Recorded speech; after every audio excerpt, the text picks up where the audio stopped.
Having a little sister can be a lot of fun, but it also can be really frustrating, especially when she's younger and maybe she does things that are a little bit more annoying. Maybe she wants to argue. She's very noisy, and she has friends that come over and they're noisy together because they're playing and they're talking, and that kind of changes our environment, and that can feel really frustrating. But it is really important that we learn, one, how we can interact in the same home with our sister so that everybody in the family can have the things that they need, so that everybody in the family can have friends over, have times that are social and fun, and that there are boundaries that we set, but that it doesn't mean that we yell or are unkind or boss around our sister just because there's some stuff that she likes to do that we don't like. And two, this is the perfect opportunity to work on skills that we're going to need for the rest of our life, of people being around us that get on our nerves, that frustrate us, that make more noise than we like. These are things that we are going to encounter at school, things that we're going to encounter at work, things that we're going to encounter in social lives. And if when those things happen, as we get older and older, we have really big blow-ups. We say things that are very mean, we yell, we boss people around, we refuse to continue talking if someone doesn't have the same point of view.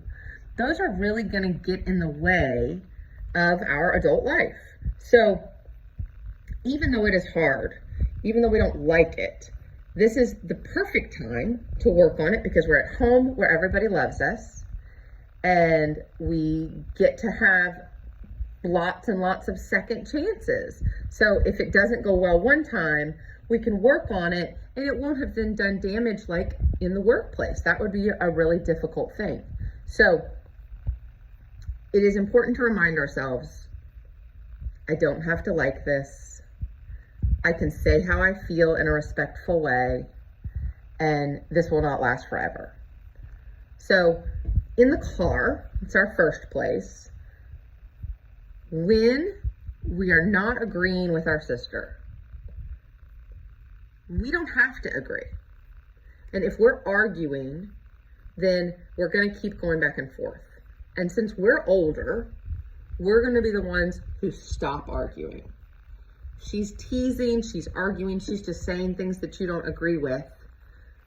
You can make the decision to take a deep breath and ignore her.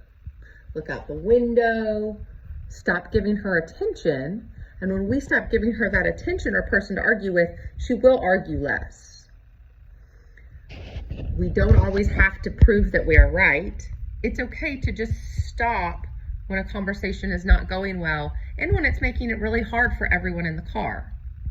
Now, two, our sister is going to have friends over. She likes to have friends spend the night. There are lots of friends in the neighborhood. We can absolutely set boundaries that we need. We can say that it's really important to me that I have privacy with this. It's really important to me that I can go to bed by this time.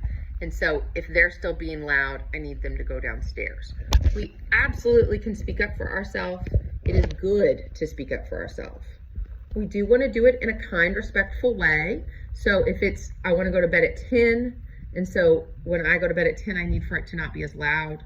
Saying it in a disrespectful way is, they better go downstairs at 10 because I have to go to sleep and I'm not dealing with the noise they're making. So if they just keep making noise, then I'm going to bang things on the wall. That's rude. That's demanding. It's not going to work. But we can absolutely say, it's really important to me that I go to bed tonight at 10. I need to get some sleep.